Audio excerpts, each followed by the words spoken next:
নমস্কার। কদম কদম পা বাড়িয়ে আমরা পৌঁছে গেছি অন্যতম শ্রেষ্ঠ বাঙালির বাড়িতে, নেতাজি ভবন, এলগিন রোড, কলকাতা। এটি এখন নেতাজি রিসার্চ ব্যুরো দ্বারা পরিচালিত একটি নেতাজি মিউজিয়াম।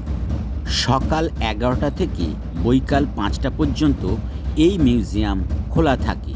সামান্য মূল্যের বিনিময়ে সম্পূর্ণ মিউজিয়াম আপনি প্রদর্শন করতে পারবেন। 1941 সালের 16ই জানুয়ারির রাত্রে এই গাড়িটি চড়েই এই বাড়িটি থেকেই নেতাজি মহানিষ্ক্রমণের পথে গিয়েছিলেন। এই বাড়ির ধুলিতে মিশে আছে নেতাজির পদচিহ্ন। যে সিঁড়িটি দিয়ে নেতাজি এসেছিলেন, অতি যত্ন সহকারে সেই সিঁড়িকে রক্ষণাবেক্ষণ করা হয়েছে। এই দেখুন সেই সিঁড়ি। এছাড়াও নেতাজির ছবি, আজাদ হিন্দ সরকারের নথিপত্র, নেতাজির ব্যবহৃত জামা, জুতো, জিনিসপত্র সমস্ত কিছু আপনি দেখতে পারবেন। এখানে বসেই নেতাজি মোহনদাস করমচাঁদ গান্ধী, জওহরলাল নেহেরু ইত্যাদি ভারতীয় স্বাধীনতা সংগ্রামীর সাথে পর্যালোচনা করতেন। জাদুঘরের দ্বিতীয় তল ও তৃতীয় তলে ফটোগ্রাফি সম্পূর্ণরূপে নিষিদ্ধ এবং সোমবার এই জাদুঘর বন্ধ থাকে।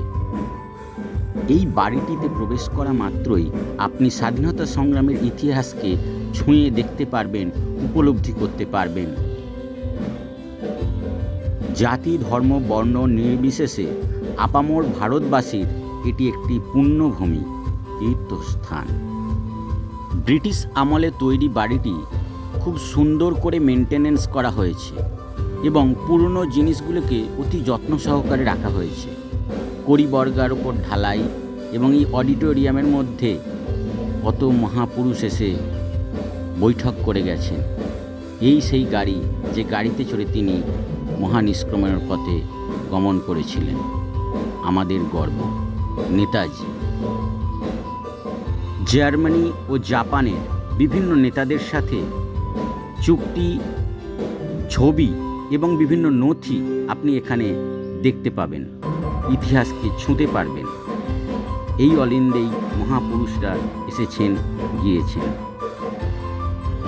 জয়তু নেতাজি, জয় হিন্দ, বন্দে মাতরম।